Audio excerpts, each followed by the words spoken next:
पहले बीमार इंसान ढूंढने से मिला करते थे, लेकिन आज हम जिस भी घर में ठकठकाएंगे उस घर में एक ना एक बीमार इंसान तो होगा ही।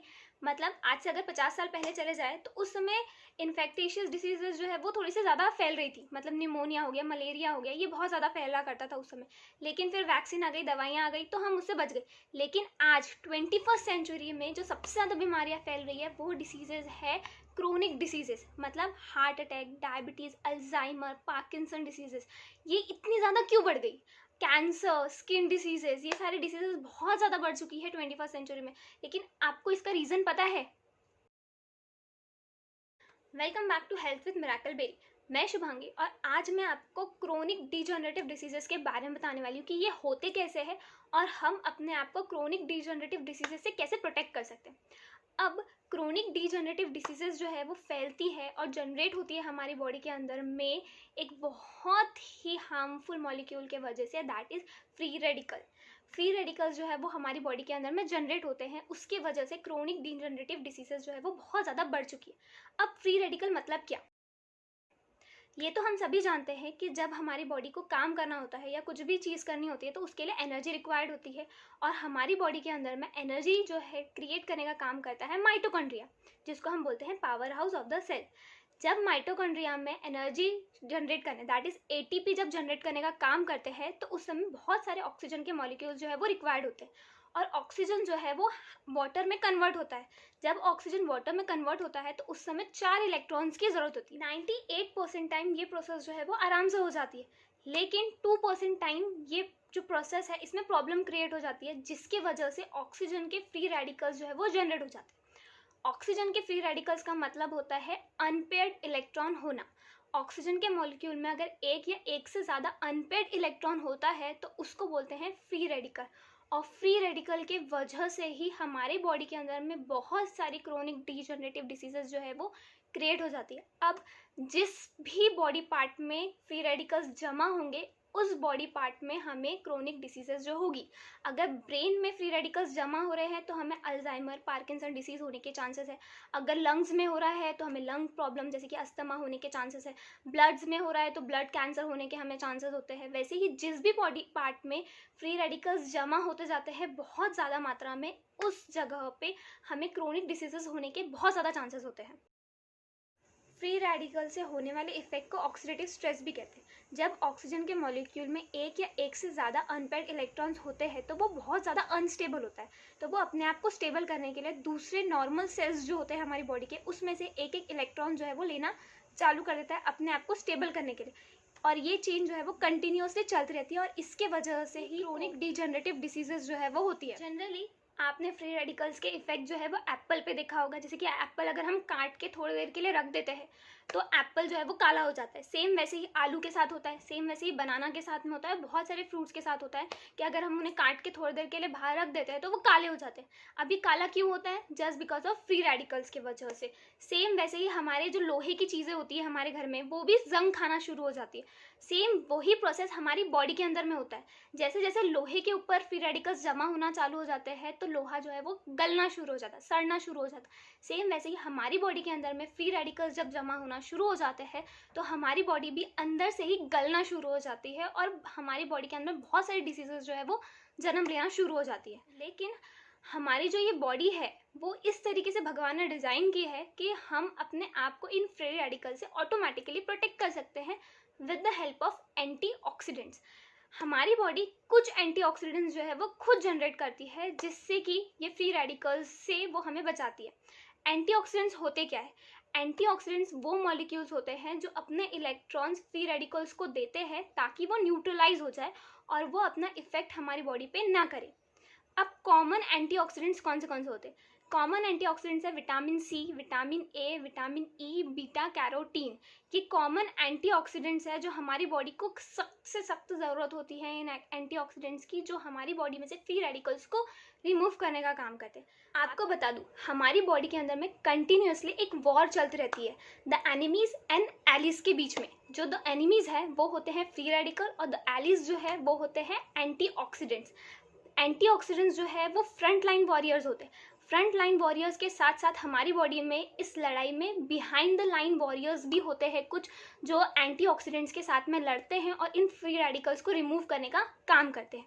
अब ये फ्री रेडिकल से लड़ने के लिए जो हमारे सोल्जर्स है वो है एंटीऑक्सीडेंट्स हमारी बॉडी के अंदर में, जो कि है vitamin C, vitamin A, vitamin E, plus जो बिहाइंड द लाइन, जैसे कि अगर हमारे आर्मीज में सोल्जर्स अगर लड़ रहे हैं तो उनके पास बंदूक तो होना बहुत ज़रूरी है, प्लस उनके पास अच्छे खासे कपड़े भी होना चाहिए, सोल्जर्स का एक यूनिफॉर्म होना चाहिए।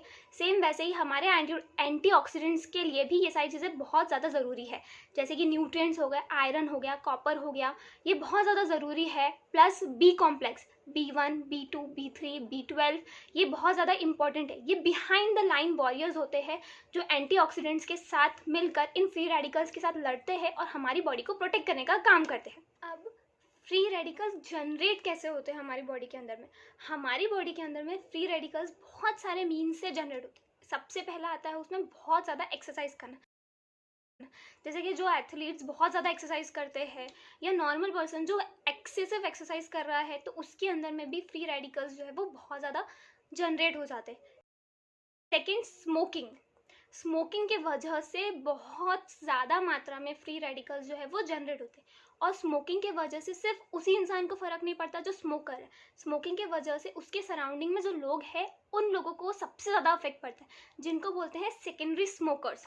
मतलब वो स्मोक तो कर नहीं रहे, लेकिन जो सिगरेट स्मोकिंग का जो धुआं होता है, जो स्मोक होता है, वो उनकी बॉडी के अंदर में जा रहा है, जिसकी वजह से उनके बॉडी के अंदर में फ्री रेडिकल्स जो है वो जनरेट हो रहे हैं, और उनके वजह से उनके अंदर में लंग प्रॉब्लम और अलग अलग डिसीजेज जो है वो जनरेट होती है।